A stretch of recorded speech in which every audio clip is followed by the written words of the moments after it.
Bonsoir à tous et bienvenue sur Tesla Alsace. Alors aujourd'hui, c'est une vidéo un peu particulière car j'ai vraiment le plaisir d'accueillir Michael Valentin. Bonsoir Michael. Bonsoir. Bienvenue sur Tesla Alsace. Alors ça vous change un petit peu hein, de BFM TV ou de faire des articles passionnants dans les Échos, mais merci beaucoup d'avoir accepté l'invitation, c'est très sympa. Avec plaisir. Je suis vosgien, donc ça ne change pas trop l'Alsace. Voilà, exactement. Et donc, ben, l'intérêt de ce soir, c'est de faire une vidéo sur ben, quelque chose qui me tient à cœur aussi. C'est pas que de parler des voitures, mais c'est de parler ben, du modèle Tesla, hein, parce que les voitures, en tant que telles, on en parle beaucoup, mais comment elles sont construites? Quel est le modèle derrière qui permet ben, à Tesla d'aller aussi vite en termes d'engineering, d'industrialisation? Eh ben, je voulais discuter ça avec toi. Je pense on peut se tutoyer. Ouais. Et donc, je te laisse te présenter, puis après, je te laisse aussi me présenter un peu ton livre et puis les 7 principes hein, qui t'ont Ouais. fait définir le modèle Tesla. Ouais, donc je suis bon, ingénieur de formation. Ça fait une vingtaine d'années que je travaille dans l'industrie, et en particulier l'automobile, hein. J'ai commencé dans l'automobile chez PSA. Et en fait, je suis devenu consultant ensuite, et j'ai passé tout mon temps à accompagner des clients en fait pour améliorer leur compétitivité et puis s'adapter au monde qui change de plus en plus vite, pour faire simple. Et j'ai deux casquettes en fait. D'un côté, cette casquette de consultant qui me permet d'accompagner à la fois des grands groupes, des PME, des ETI, mais toujours dans l'industrie parce que je pense que c'est un secteur qui est vraiment très important pour l'économie, pour la transition écologique et puis pour l'équilibre des territoires. Puis par ailleurs, depuis 3 ans, j'ai une autre aventure qui est la création de startups. J'accompagne des startups qui naissent en fait pour faire du logiciel dans les usines, et donc pour accompagner aussi la compétitivité du secteur industriel, mais d'une manière différente. Et donc c'est au croisement de ces deux mondes-là que j'ai eu l'idée de ce livre, là, le modèle Tesla, il y a 4-5 ans. En fait, je croisais beaucoup de mes clients qui s'interrogeaient sur le modèle d'après, sur comment le digital allait transformer l'industrie. Et j'avais du mal à trouver des modèles existants dans l'industrie de transformation intéressantes dont on pourrait s'inspirer. Et en fait, il y a eu ce modèle Tesla, enfin Tesla, qui m'a fortement inspiré. Donc, je suis allé là-bas et j'ai eu l'occasion d'étudier ce qui se passait là-bas. Et j'ai vraiment vu, du coup, l'hybridation entre justement le monde des startups, qui est le monde, si on veut, de la Silicon Valley, hein, des logiciels, etc., des GAFAM, et le monde traditionnel de l'industrie, des usines, du physique, de la transformation de la matière. Donc, c'est ça qui a donné naissance à ce livre, le modèle Tesla. Et ce qu'on voit là, c'est une représentation de la manière avec laquelle j'ai codifié. Donc, je vais pas être trop long parce qu'on va en parler derrière, mais grosso modo, ce qu'on voit, c'est qu'il y a 3 cercles. Il y a un cercle extérieur qui est plutôt sur comment est-ce que je conduis mon entreprise un peu comme une startup, c'est-à-dire même si c'est un grand groupe, etc., je vais donner l'ADN et la culture à ma boîte qui est celle d'une startup, donc avec un certain nombre de principes. Il y a le cercle intermédiaire qui est comment est-ce que je conduis mes opérations, donc mes usines, ma supply chain, mon développement produit, etc., aussi à la manière d'une startup. Et puis au milieu, on a un principe qui est fondamental, c'est comment est-ce que j'apprends en permanence, puisque dans ce monde de la startup, ce qui est fondamental, c'est qu'on va très très vite, c'est ce qu'on appelle le mode exponentiel. Et donc, il faut être capable d'apprendre très très vite pour aller plus vite que les autres et donc gagner des parts de marché. Voilà.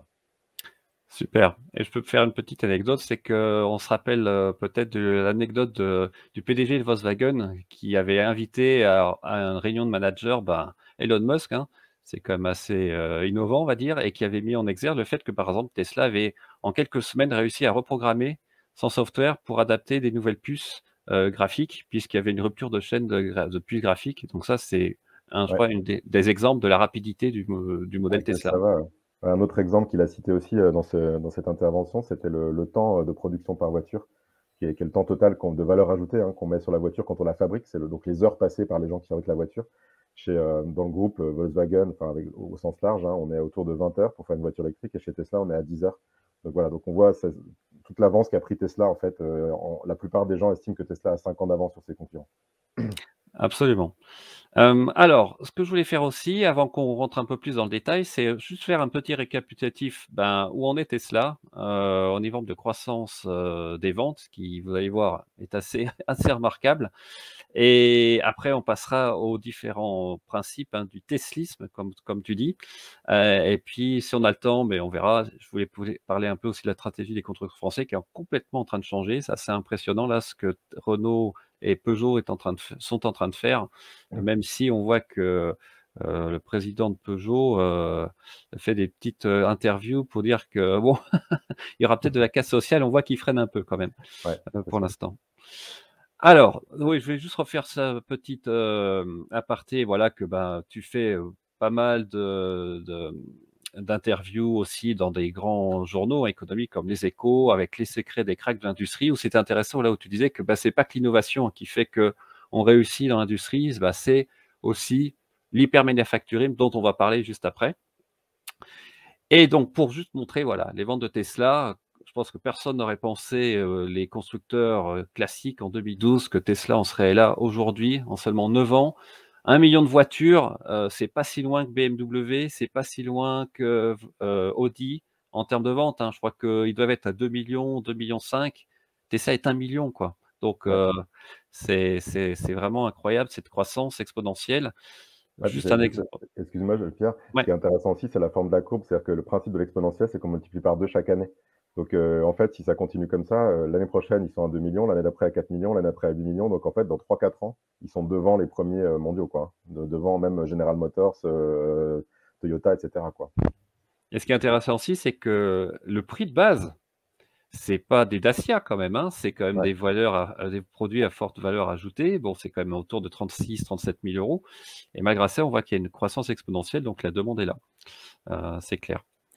Au niveau des ventes de France, je vais juste montrer en septembre, même s'il y avait le biais du fait que il y avait le shortage, on va dire le manque de pièces de processeurs notamment, la Model 3 était la première en termes de vente en France en septembre. C'est quand même incroyable. Devant Renault, devant la Clio, devant la Peugeot 208 ou la Sandero. Et un autre exemple aussi du changement de mentalité aussi dans certains pays qui commence aussi en France, hein, puisque je crois qu'on n'est pas loin de 10% de ventes électriques et hybrides sur l'année 2021 par rapport à peut-être à 1% ou 2% les années d'avant. C'est en Norvège où on est à plus de 65% de ventes de voitures électriques, full électriques. Donc, Ouais. il y a clairement un changement de paradigme là. Il y a un autre chiffre, je ne sais pas si tu l'as, celui-là, Pierre, qui est aussi très marquant, c'est qu'en Chine, en 2021, il s'est vendu 57% de voitures électriques ou hybrides. 57%, c'est-à-dire qu'en Chine, ils ont plus de voitures électriques ou hybrides qui se vendent que de voitures thermiques maintenant. Alors que c'est le plus gros marché mondial, hein, c'est 20 millions de Oh. voitures par an. Hein. Ah non, je ne savais pas, ouais, c'est monstrueux. Donc on voit qu'il y a et alors en plus, parce que la Chine derrière, heu, promeut largement, Ouais, les véhicules à faible émission. Vu le niveau de pollution qu'ils tout à fait. ont, ça compense. Alors, maintenant on va s'attaquer au cœur du sujet, l'hypermanufacturing. Est-ce que tu peux nous en parler un peu plus et surtout faire la comparaison avec le modèle Toyota qui est peut-être toujours une référence dans certains aspects, en termes de qualité notamment. Comment on a pu changer de tels, modes d'industrie là en quelques années? Ouais. Alors déjà, bon, hyper manufacturing, pour avoir une image un peu en tête, c'était très bien la petite intro que tu nous as mis avec les images de ce qu'on appelle les gigafactories là. On voit bien ces usines incroyables là qu'est en train de faire Elon Musk.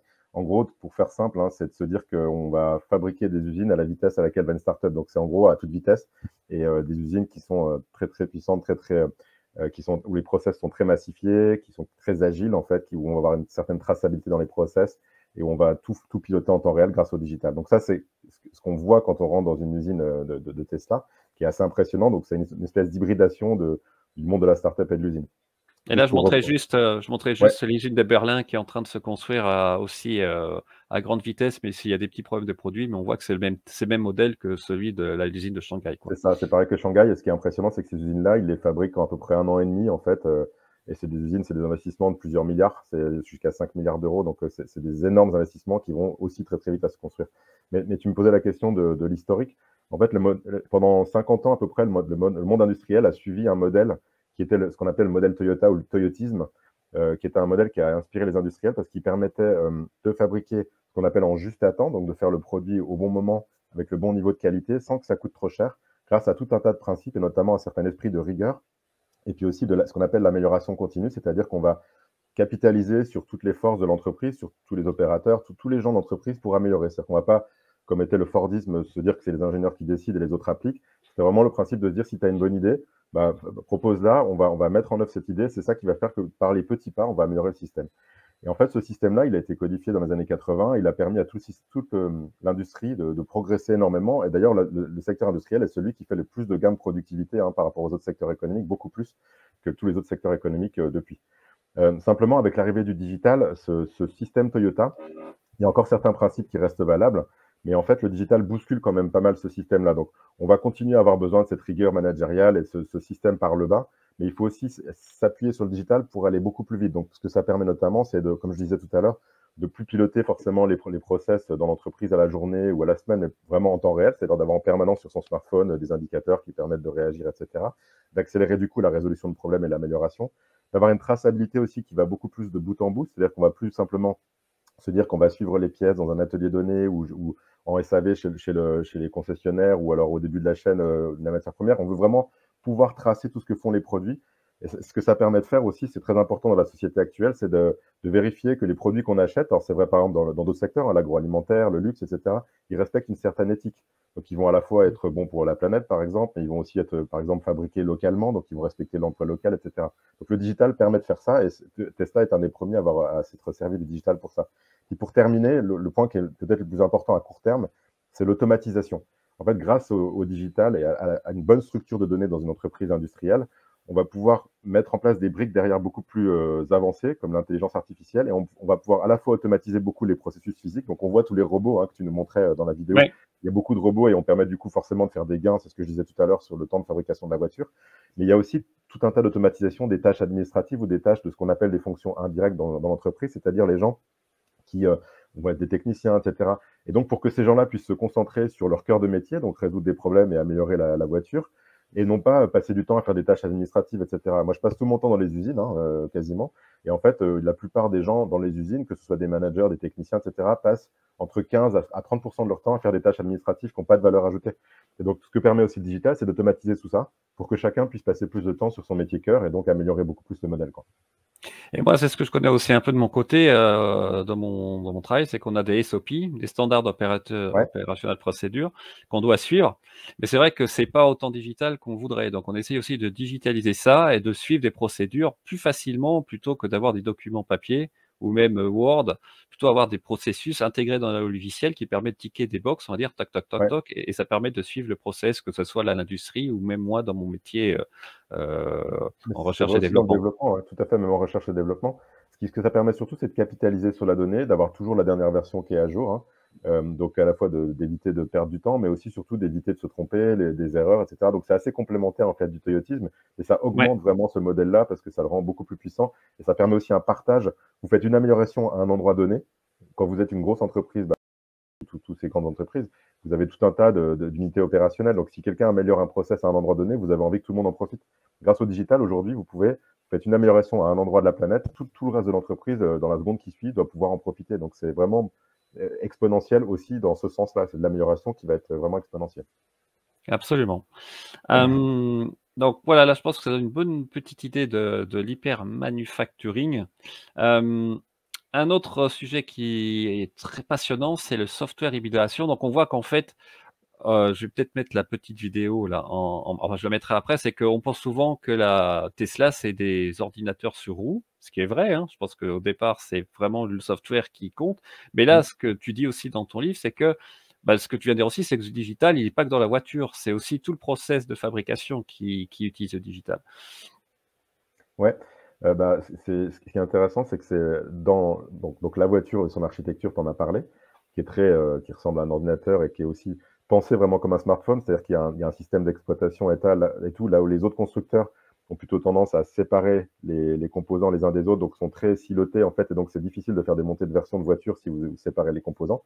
Mais c'est aussi ce que je disais, effectivement, les process sont très digitalisés et l'organisation elle-même, elle est vraiment tournée de la même manière qu'est structurée la donnée, c'est-à-dire autour de l'architecture de la voiture. Ce qui permet de faire ce qu'on voit un petit peu là sur l'écran, c'est-à-dire des montées de version de la voiture très fréquentes. Mais quand on parle avec les autres constructeurs, ou moi j'ai l'occasion de bosser aussi avec les autres constructeurs, c'est quelque chose qui paraît simple, mais qui est très complexe. Parce qu'en fait, Mmh. la voiture, on ne se rend pas compte, hein, il y a tout un tas de systèmes dans une voiture, entre les freins, la climatisation, la direction, il faut géolocaliser la voiture, il y a tout un tas de données dans une voiture, et en général, dans une boîte industrielle, toutes ces fonctions-là sont très séparés, ce qu'on appelle silotés. Donc, chacun gère ses propres données. La grosse force de Tesla, c'est que toutes ces données-là sont centralisées. Et du coup, quand on va faire une mise à jour de la voiture, ben, on va faire toute cette mise à jour d'un coup.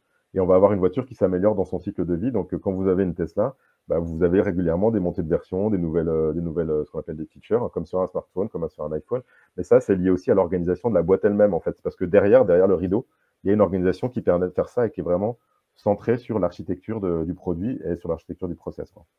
Alors là, par exemple, c'est un exemple concret. Moi, bon, je fais beaucoup de vidéos là-dessus, sur les mises à jour de la voiture parce que chaque fois, alors pas tout le temps, mais de temps en temps, on a quand même des nouvelles fonctions. Souvent, c'est Ouais, des optimisations qu'on voit pas, hein, soit corriger des bugs aussi. Là, voilà, la version V11 sur les Tesla, il y a un affichage complètement différent, il y a une nouvelle police de caractère.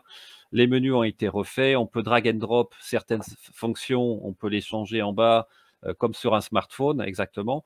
Bon, alors après moi, il y a des petites choses que j'aime pas trop dans la V11, mais c'est vrai qu'il y a c'est un peu moins fonctionnel pour certains clics, on va dire, mais ouais, n'empêche que voilà, ça s'améliore tout le temps, ouais. et ça, c'est quasiment unique pour l'instant au niveau automobile. Je connais pas encore d'autres constructeurs qui font autant de Non. mises à jour Bah, en fait, de leur écran quoi, de ouais, d'informations. c'est unique parce que pour la raison que je disais tout à l'heure, c'est que techniquement, c'est compliqué à faire quand on a des voitures qui ont une architecture qui est ancienne, alors que Tesla il a fait son architecture en la pensant dès le début comme ça, très intégrée aussi, parce qu'il y a beaucoup de choses qui sont intégrées chez Tesla, qui sont sous-traitées chez les autres constructeurs. Et aussi un point dont on n'a pas parlé depuis le début, qui est que en fait, ce qui fait la différence chez les GAFAM, etc., tous ces gens qui sont très forts pour faire des applications, c'est d'être en empathie avec l'utilisateur. Donc, comment est-ce qu'on fait un produit que les gens adorent? C'est en ayant un produit sur lequel on récolte en permanence des données sur le comportement des gens.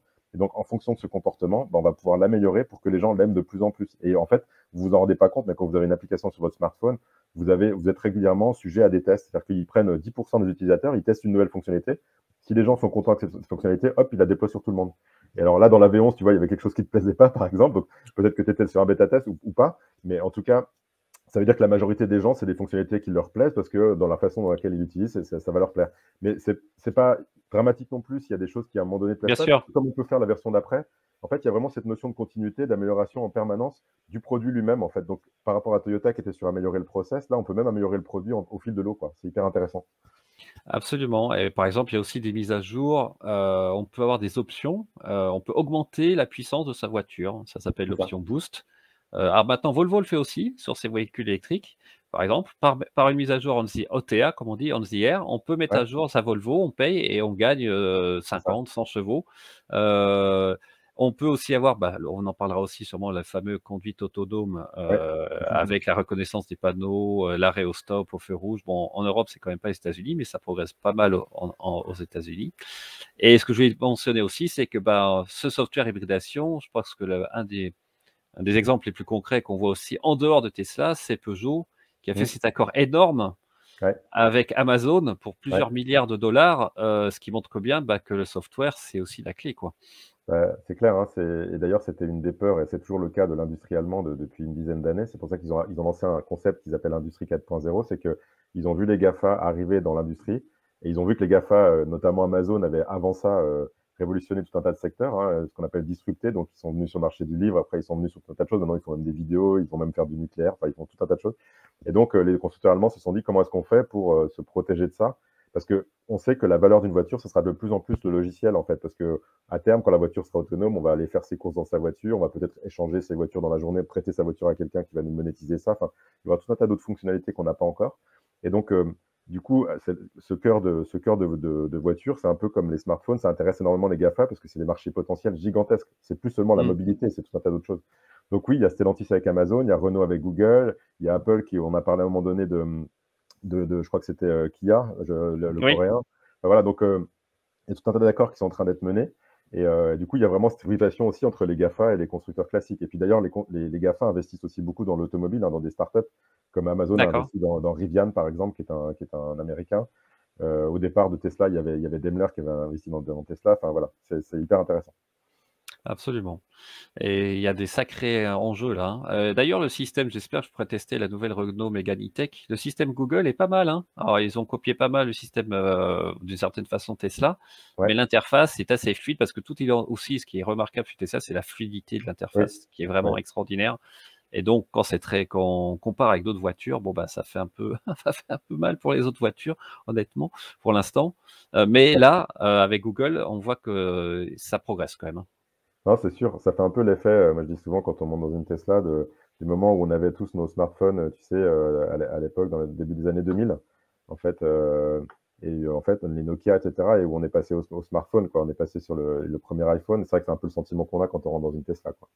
Exactement, et là, c'est vrai que plus le système intégré, on en parlera peut-être aussi des superchargeurs qui permettent de voyager Ouais, partout, en Europe ou aux États-Unis, où là aussi, c'est aussi un gros plus. Alors, le story making, c'est un des autres principes que tu détailles. Et j'aime bien cette expression que tu dis, je lis un petit peu là dans ton livre. Elon Musk est un doer, c'est-à-dire quelqu'un qui fait, si je traduis. Ouais. Il appelle régulièrement lui-même les meilleures universités pour détecter les étudiants qui ont les meilleures notes et les recevoir personnellement. On a du mal à voir le président de Peugeot ou de Renault faire ça. Ouais. Ça montre un peu quand même l'implication et on pourra en parler aussi parce que tu as des exemples dans l'entreprise elle-même qui va sur le Ouais. terrain et il va remplacer des ingénieurs quoi, quand ça fonctionne pas, c'est dingue. Ouais, c'est ce que j'appelle agir comme un fondateur, en fait, quand tu diriges une boîte et que c'est toi qui l'as créée, tu as pas du tout le même comportement que quand tu suis ta carrière et que bah, tous les 3 ans, on va te mettre à la tête d'une autre boîte. Donc, il y a aucun jugement dans ce que je dis, hein, Vincent Faux. Et simplement, du coup, tu n'as pas le même comportement.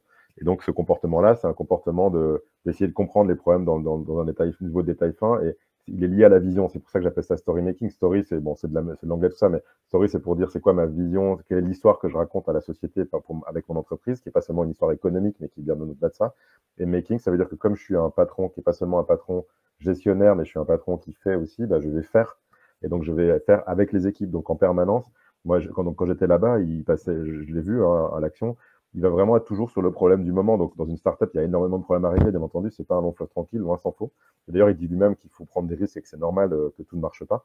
Mais du coup, il va aller aider à chaque fois l'équipe qui est sur la difficulté. Donc, quand il y avait la Model X avec ses porte-papillons, bah, il allait aider les équipes qui étaient sur les porte-papillons parce que c'est la difficulté produit du moment.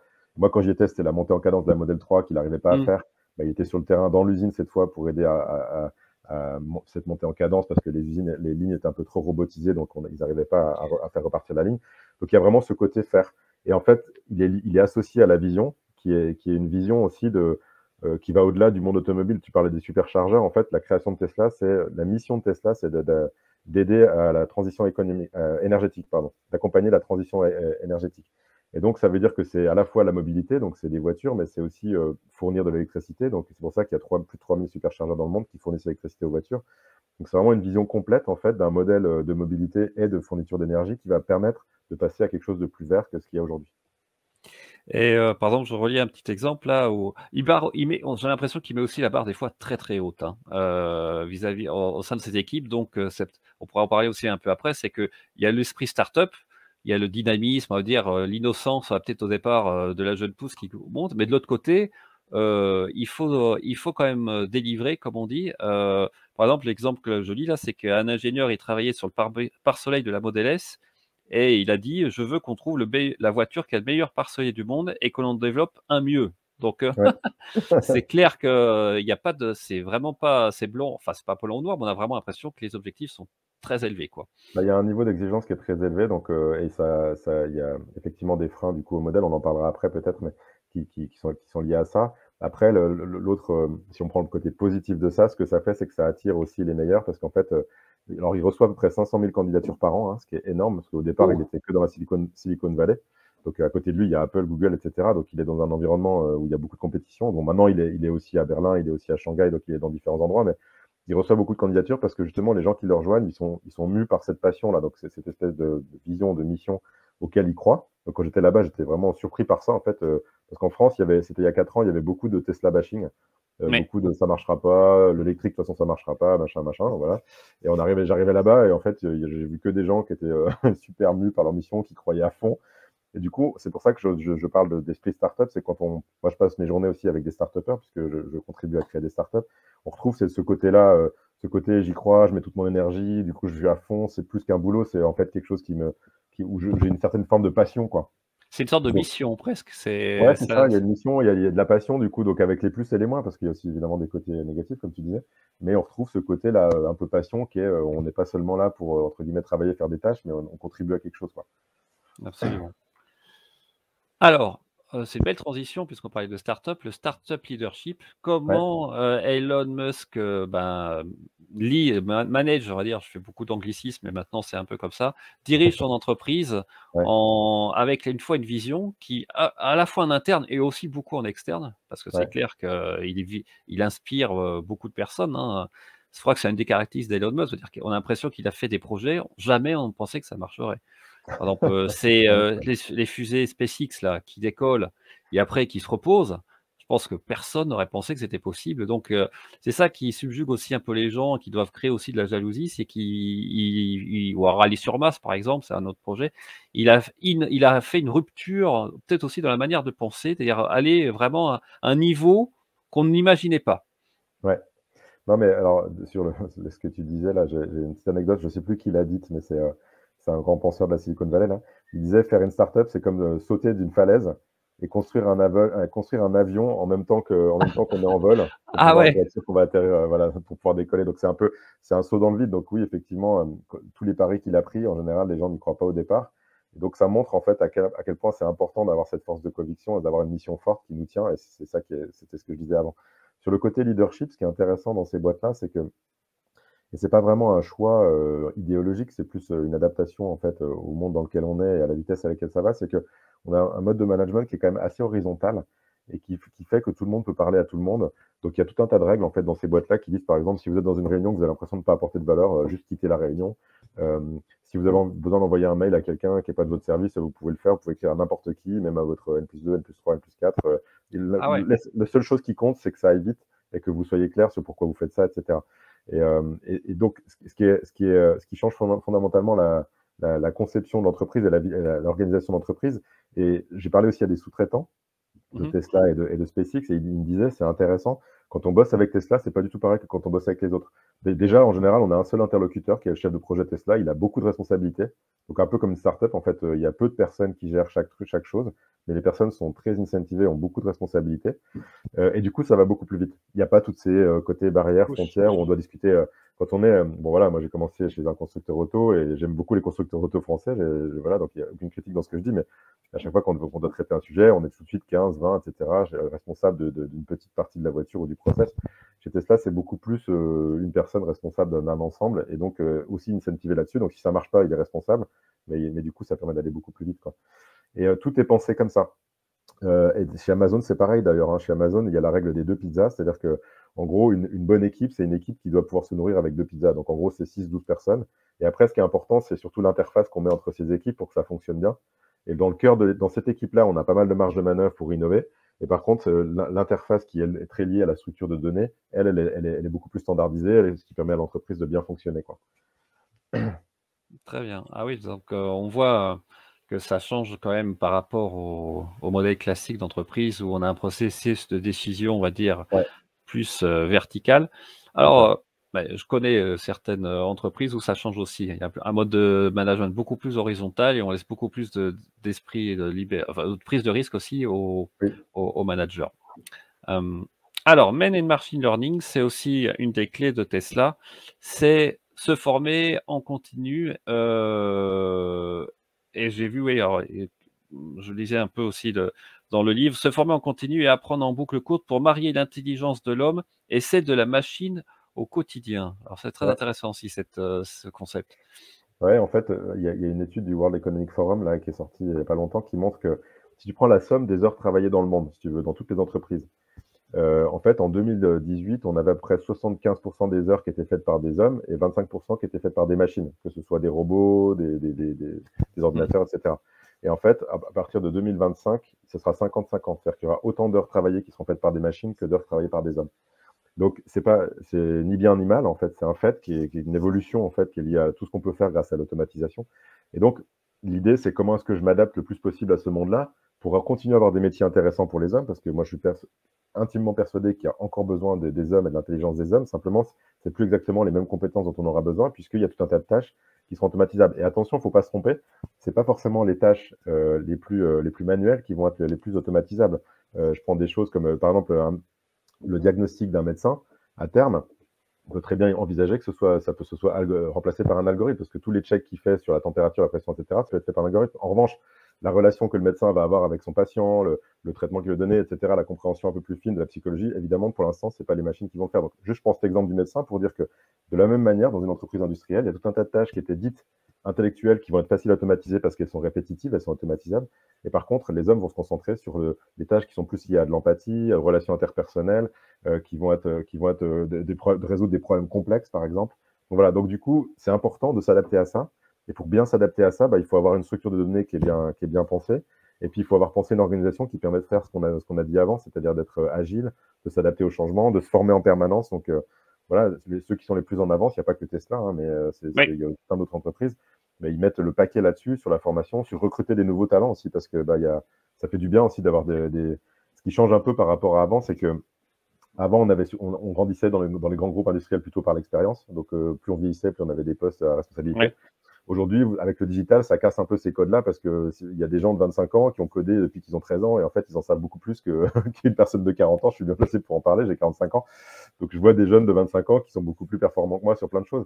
C'est pas un problème en fait, mais ça veut dire qu'il faut aussi adapter l'organisation parce que ces gens-là, il faut qu'ils aient leur place et puis il faut pouvoir capitaliser sur leur talent, quoi. Oui, oui, absolument. Moi, je connais ça bien aussi, en recherche et développement avec l'intelligence artificielle, Voilà, exactement. dans le diagnostic notamment, les dermatologues et cetera. Ça va révolutionner, mais ça n'empêche pas le procé à la fin, c'est la personne qui décide, bah, c'est toujours Bien le sûr, médecin ou le spécialiste. heureusement. Mais ça fait gagner oui et ça fait gagner du temps, c'est clair. En plus, c'est alors je peux montrer par exemple en illustration, parce que cette intelligence artificielle, bon, il y a des algorithmes derrière, mais maintenant, on en a un process de deep learning où la machine aussi apprend par elle-même. C'est pas on a Oui, l'impression que des fois on code et puis on refait le code pour que ça marche mieux. Non, non. Maintenant, c'est beaucoup plus évolué que ça et je peux peut-être montrer comme ça en ouais, illustration, l'autopilote. Alors ça, c'est la version 10.8, la bêta aux États-Unis et on va voir qu'avant, bon, ce que fait par exemple là la voiture, elle le faisait pas avant. Vous allez voir un peu plus tard. Déjà là, bon, c'est un peu compliqué parce qu'il y a des voitures qui un peu dans tous les sens, qui arrivent en face. Là, par exemple, elle change de ligne alors qu'avant ça, moi, par exemple, en France, ça le ferait jamais, hein. Elle non, resterait derrière la voiture à droite et vous allez exactement. voir après, c'est intéressant, c'est qu'elle va prendre elle va décider, Ah on va ouais, voir qu'elle va arriver, il y a une voiture qui va arriver en face, donc là, en plus, on voit bien la visualisation et à un moment, elle va décider de passer alors qu'il y a une voiture en face et là, on voit vraiment que c'est vraiment voilà et là, hop, on va voir, hop, la voiture là s'arrête et à un moment passé, voilà, il y a bien marqué là la prédiction, il y a une sorte de probabilité de calcul, hein et la voiture, bah, par le machine learning, à un moment, elle va dire: «Bah non, c'est moi qui y vais parce que j'ai compris que la voiture en face, elle ouais. s'arrête, elle bouge pas». Bon et ça, c'est quand même très pointu comme réflexion là, Non, au niveau de la machine. c'est génial parce qu'en fait, c'est encore assez peu connu, mais en fait, la raison pour laquelle Tesla a une telle capitalisation boursière, hein, la valeur de Tesla en bourse, c'est supérieur à tous les autres constructeurs cumulés. Ah Pourquoi oui, je dis pas ça? Parce qu'en fait, justement, cette capacité à gérer l'intelligence artificielle, aujourd'hui, même au-delà de l'automobile, en fait, Tesla, enfin, c'est une des boîtes où il y a le plus de savoir-faire en intelligence artificielle. Pourquoi? Parce que ce qui est important pour entraîner les algorithmes, c'est d'avoir énormément de données. Et Tesla, on revient au début de la conversation, en fait, où celui qui va gagner cette bataille, c'est celui qui réussira à avoir le plus de données, mais il faut du coup avoir un système qui permet de remonter ça par les voitures. Et Tesla, ça fait 10 ans qu'ils exactement. ont des millions et des milliards de kilomètres d'expérience qui leur permettent d'entraîner leur algorithme. Là où les nouveaux constructeurs se mettent seulement à ça. Donc, ils ont pris énormément d'avance là-dessus. Et ça, c'est par contre le cœur qui est vraiment une avance phénoménale en fait, que Tesla a pris sur les autres. Parce que la conduite autonome, c'est un potentiel de marché énorme derrière, quoi. Alors moi, j'avoue que je reste un peu sceptique pour certains aspects, c'est plus au niveau technique, parce que je connais bien le système enfin, j'ai pas la version bêta FSD des États-Unis, hein, on n'a pas Ouais, en Europe, il y en a très peu qui l'ont. Alors c'est un système, il faut souscrire et après il y a un système de notation, par exemple, aux États-Unis, il faut avoir 99 ou 100 parce que la voiture, elle surveille ce que le conducteur fait, il faut garder les yeux évidemment, ouais, en face de la route, c'est comme une version bêta et par exemple en Europe, il faut absolument que Tesla active la petite caméra qui existe au niveau du rétroviseur, puisqu'il faut 2 systèmes de surveillance du conducteur en Europe ouais. pour pouvoir activer le niveau 3, par exemple. Et pour l'instant, les Tesla, il y en a qu'un, c'est juste qu'on bouge un petit peu le volant comme ça. C'est même pas tactile, c'est juste qu'il faut tourner un tout petit peu le volant. Mais il faut un deuxième système. Donc, quand ils vont activer ça, on pourra avoir le niveau 3, par exemple, en Europe. Mercedes, là, maintenant, sur la Model S, et ça marche plutôt pas mal. Moi, le seul aspect que j'ai technique où je suis un peu plus sceptique, c'est que c'est que des caméras, Oui, c'est que de la vue. Alors, oui, tout dépend. Alors, je veux dire, au final, c'est beaucoup plus sûr d'utiliser l'autopilote que de conduire soi-même. Il y a pas photo. Quand on regarde le nombre d'accidents sur des millions de kilomètres aux États-Unis, quand il y a pas l'autopilote dans les voitures classiques et quand il y a l'autopilote, c'est le jour et la nuit. Je crois que c'est un accident tous les 700 000 miles. Sans l'autopilote, c'est un accident tous les 2 millions ou 3 millions de miles avec l'autopilote. Donc, c'est beaucoup plus sûr. Mais ce que les gens vont retenir, c'est bah, le cas oui, où bah, l'autopilote se plante, parce que ça oui, arrive, Oui. Et ça va freiner aussi, je pense, au niveau des instances des différents pays pour dire, bah non, par exemple aux États-Unis, à un moment, la Tesla, elle s'arrêtait, elle est rentrée dans des véhicules de police qui étaient arrêtés la nuit parce que probablement elle ne la voyait pas, quoi.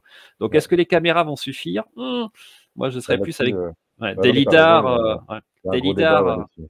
Ouais. et Il y a un débat sur lidar ou caméra, donc moi je suis pas assez voilà. technique, mais effectivement, lui, il a pris le pari de dire que Lui, il qu'il a n'y avait pris un pas pari besoin que de. les caméras. Donc après, c'est le Ouais, niveau d'exigence qu'on veut. ouais, Ça marchera mieux que l'homme. Mais est-ce ouais, qu'on veut, si on veut vraiment que ça marche beaucoup mieux que l'homme, alors peut-être qu'il ouais, faut au niveau technique aller plus haut. Mais bon, on verra bien. Mais ouais. c'est vrai que ça marche déjà Mais d'une tu as manière raison, ceci remarquable. dit, le vrai blocage, il est plus légal, hein. Pour le Voilà. pilote, techniquement, on pourrait aller assez vite, mais en fait, légalement, c'est sûr il y a plein de questions qui se posent, qui sont compliquées, quoi. Quand il y a Les un accident, qui est responsable assurances, du coup? Est-ce que c'est voilà. Tesla? Est-ce que c'est l'assurance? Est-ce que c'est le conducteur? Est-ce que c'est la voiture? Enfin, c'est vraiment dans le cas d'accident, et puis même les arbitrages en fait de la voiture, quoi. Si l'accident est inéluctable, qu'est-ce qu'elle fait? Est-ce qu'elle écrase quelqu'un ou est-ce qu'elle fonce dans la voiture à gauche? Enfin, il y a plein de cas qui sont complexes, ouais. Absolument. On accepte en Mais fait quand c'est l'homme qui s'est trompé, mais qu'on accepte moins quand c'est une machine, donc voilà. voilà, exactement. Et je pense que c'est pour moi là le point d'achoppement pour Tesla, Ouais, où peut-être que bah, ils seront un peu plus frileux, dire bah moi je suis désolé, je préfère le système Mercedes avec des lidars parce que ça voit mieux la nuit, etc., etc. On verra bien. Mais en tout cas, ouais, c'est sûr que ça progresse bien. Et moi, je l'utilise beaucoup l'autopilote sur les autoroutes notamment.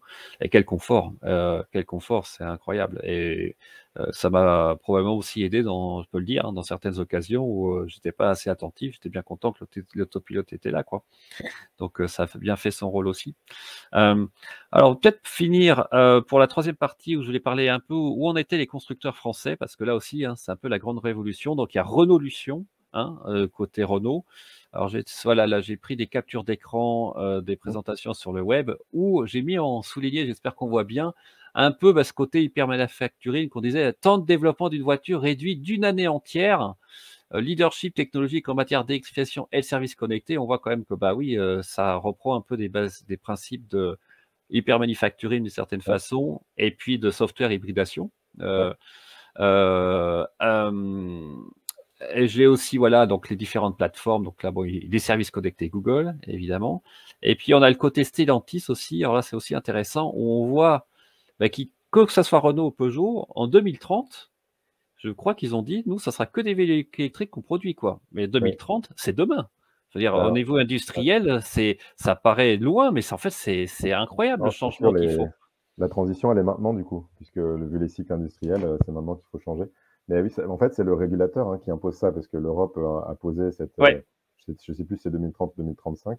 La Chine, ils ont déjà quasiment basculé parce que c'est très compliqué d'immatriculer une voiture qui n'est pas électrique en ville, dans les villes chinoises. Donc, du coup, ils sont complètement basculés. Et les US, ça prend un peu plus de temps, mais ils vont y aller aussi. Donc, oui, c'est sûr que tous les gros constructeurs sont en train de faire cette transition et c'est pas si simple que ça à faire, hein, parce que du coup, en fait, c'est les Chinois qui ont commencé, parce que ouais, les Chinois, ils se sont dit, on n'arrivera jamais à concurrencer les Américains et les Européens sur le thermique. Ils ont 50 ans d'expérience, c'est fini. Et en plus, ça tombait bien parce que enfin, la Chine est quand même très polluée dans les grandes villes, Shanghai, Pékin, etc. Donc, ils ont fait un plan, comme on connaît les Chinois, hein, un plan sur 5 ans. Ils se sont dit, OK, nous, à fond voiture électrique. En plus, les terres rares, elles sont chez nous. Donc, eux, c'est super aligné, quoi, la stratégie industrielle avec le fait de faire la voiture électrique. Donc, on s'en rend pas compte, mais il y a 45% des voitures électriques vendues dans le monde qui sont vendues par des Chinois aujourd'hui. Donc, quand ils vont sortir, pour l'instant, ils restent en Chine, mais quand ils vont mmh, sortir, ça va faire mal. ça va faire mal. Et du coup, ils ont impulsé ça. Et puis après, ben, tous les autres pays se sont mis à suivre aussi parce que pour des raisons environnementales. Mais oui, Alors un exemple aussi, c'est Renault qui va changer complètement, je crois que c'est l'usine qui fabriquait des moteurs thermiques, c'est Cléon, je ne sais plus où Cléon, ouais. c'est. Ouais, Et c'est en Normandie, c'est près de Rouen. Normandie, complètement alors ils gardent les emplois, enfin je pense, hein, en tout cas ils gardent l'entreprise, mais ils vont complètement changer, ils vont produire que des moteurs électriques là, d'ici quelques années, donc changement industriel Ouais. complet là, En sachant que avec Renault, ils avaient pris ils avaient pour le de coup été l'avance. assez Ouais, visionnaires puisque ça fait depuis 2010 qu'ils font de la Zoé. Simplement, ils sont pas forcément passés à l'échelle, ils sont restés sur la Zoé pendant 10 ans, là où ils auraient pu commencer à électrifier d'autres voitures aussi. Donc c'est un petit peu dommage en fait.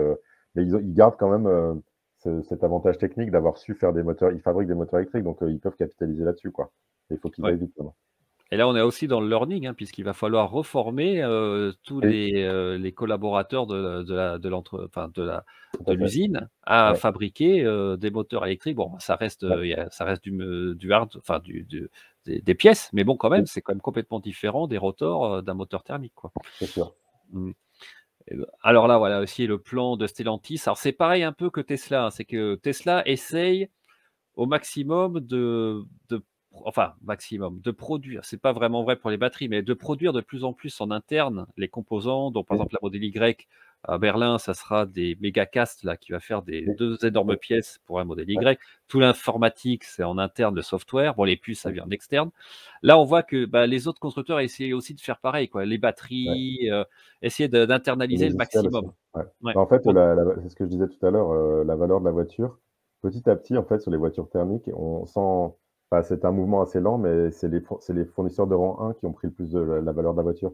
Les Faurecia, les Valeo, et cetera. Parce qu'en fait, c'est eux qui fournissent, la partie électronique qui crée vraiment, les performances maintenant des voitures modernes. Donc, les constructeurs sont en train de ont pris conscience de ça et donc essayent de réinternaliser tout un tas de choses qui étaient faites par les fournisseurs de rang 1 pour reprendre cette valeur en interne et donc pouvoir eux-mêmes continuer à se développer et à faire des marges. bah, c'est vrai qu'avant, enfin même maintenant, je crois que Bosch fournissait les systèmes d'ABS, enfin bon, des choses Énormément, comme ouais, ça. c'est encore, ESP. dans chez les constructeurs classiques, il y a, enfin, le constructeur est un assembleur en fait, c'est-à-dire qu'il va développer la Voilà. voiture, il va co-développer avec des fournisseurs même de rang 1 tous les sous-systèmes, et puis il va assembler bien sûr la voiture et puis commercialiser, mais les fournisseurs ont un rôle très important, alors que chez Tesla, les fournisseurs ont un rôle beaucoup moins important, c'est très très intégré. Et je voulais finir, l'interview aussi par, bah, les véhicules électriques, c'est bien, ça progresse beaucoup, hein. Je vois même les maintenant Kia, EV6, la Ioniq 5, c'est des bonnes voitures honnêtement. Ouais, Il y a une technique de charge rapide à 800 volts qui est aussi très bien. Mais alors là, le problème, moi je peux en parler, enfin, parce que même si avec Tesla on n'a pas trop à se plaindre, c'est le réseau de recharge, quoi. Alors je vais montrer un peu les courbes là, c'est les superchargeurs Tesla, hein. C'est la courbe ouais, de nombre de superchargeurs dans le monde et ouais, en noir en bas, on voit la courbe de nombre de superchargeurs qui augmente. On doit être autour de 700, enfin, c'est pas les superchargeurs, c'est les sites de charge, on va dire, en ouais, Europe. Donc on a à oui, peu près 1000 maintenant superchargeurs en France, à peu près 100 sites.